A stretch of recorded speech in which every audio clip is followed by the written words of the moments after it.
प्राचीन काल में एक अनोखा रहस्यमय मशरूम हुआ करता था, जिसे पुराने चीनी लोग जड़ी बूटियों का देवता मानते थे। अच्छे स्वास्थ्य का राज जानने की इच्छा रखने वाले लोगों द्वारा ये आदर से पूजा जाने वाला सर्वकालिक हर्ब यानी जड़ी बूटी 5000 वर्षों से भी अधिक समय से इस धरती पर पाया जाता रहा है। लगभग 2000 वर्ष पूर्व लिखित चिकित्सा ग्रंथ में पहली बार इस हर्ब यानी जड़ी बूटी का जिक्र किया गया है, जहां इस मशरूम को लिंगजी कहा गया है। 16वीं शताब्दी में एक दूसरे चीनी औषधि ग्रंथ में इसका जिक्र रेशी नाम से पाया गया है और इस तरह ये हर्ब अब तक पश्चिमी दुनिया से छिपा रहा।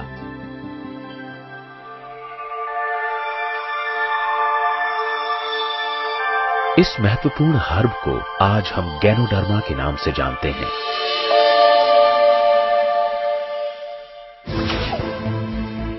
आधुनिक चिकित्सा विज्ञान ने इसमें 280 से भी अधिक गुणकारी सक्रिय तत्वों का पता लगाया है, जिनमें अनेक रोगों का इलाज करने की और शरीर को स्फूर्तिदायक बनाने की क्षमता होती है। वैसे इसे जहरीले तत्वों को नष्ट करने, रक्तचाप को कम करने और ट्यूमर्स को ठीक करने के लिए जाना जाता है।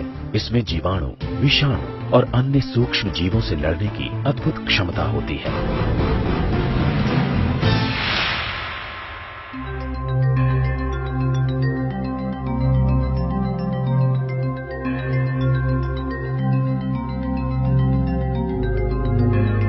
I love life. I love life.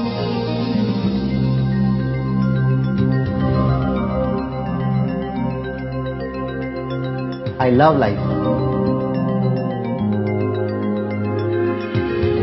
I love life. हम सभी कहते हैं कि जिंदगी से हमें प्यार है, पर क्या इस जुमले के अनुरूप हमारी जीवन शैली है? ये सुनने में दुखद है, परंतु उत्तर है नहीं। कुछ पल के लिए जरा सोचें, दिन में कितनी बार आप काम पूरा होने के तय समय से पिछड़ जाते हैं और उनको पूरा करने के लिए आपको काफी दौड़ भाग करनी पड़ती है। आपके साथ भी ऐसा ही होता है ना? इस भाग दौड़ भरी जीवन शैली के कुछ स्वाभाविक परिणाम भी है, मसलन चिंता, सोच, मानसिक दबाव।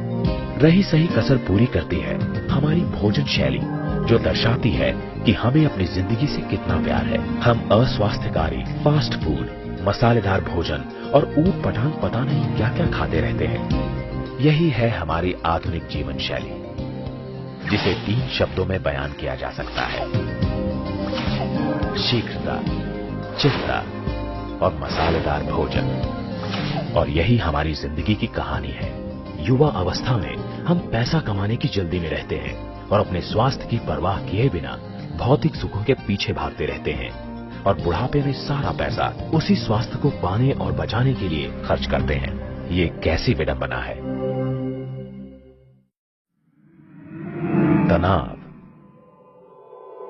चिंता, अस्वास्थ्यकारी भोजन खाने की आदत। अभी तक इन बुरी चीजों से मन नहीं भरा था हमारा, तो हमने एक और खतरे को निमंत्रण भेज दिया। एक ऐसा दुश्मन जो अदृश्य है। ये सभी जगह है, हवा में जिसे हम सांस के रूप में लेते हैं, पानी में जिसे हम पीते हैं, भोजन में जिसे हम खाते हैं। ये प्रतिदिन प्रतिक्षण हमें अपना शिकार बना रहा है। यहाँ अभी हमारे शरीर पर विषैले तत्वों का हमला हो रहा है।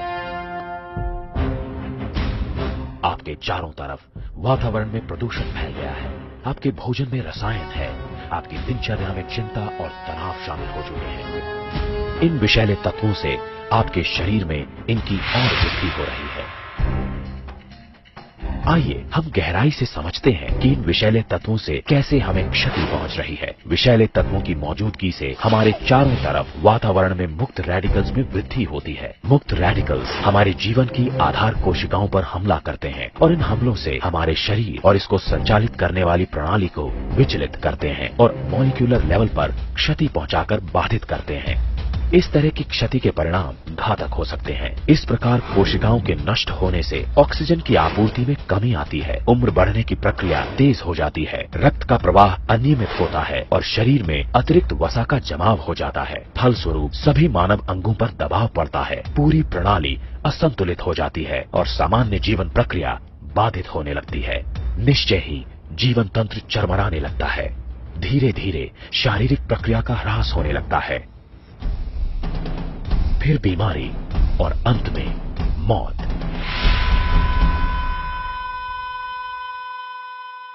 क्या इंसान का यही अंत है या कोई उम्मीद बाकी है? कोई रास्ता है? क्या अंधेरे में कोई किरण है?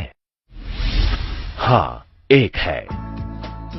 इन सब प्रश्नों का जवाब है 4 स्तंभों के आधार पर स्वास्थ्य और रोग मुक्ति के एक नए प्रारूप का निर्माण। बचाव, विषाक्तता हरण, सामान्यीकरण और न्यूनतापूर्ति। बचाव का लक्ष्य है शरीर की प्रतिरोधक क्षमता का विकास और सुदृढ़ीकरण। विषाक्तता हरण का मतलब है विषाक्तता और मुक्त रेडिकल से होने वाली क्षति को नियंत्रित करना या कम करना। सामान्यीकरण के लिए आवश्यक है शरीर के चयापचय को संतुलित करना और तनाव को दूर करना।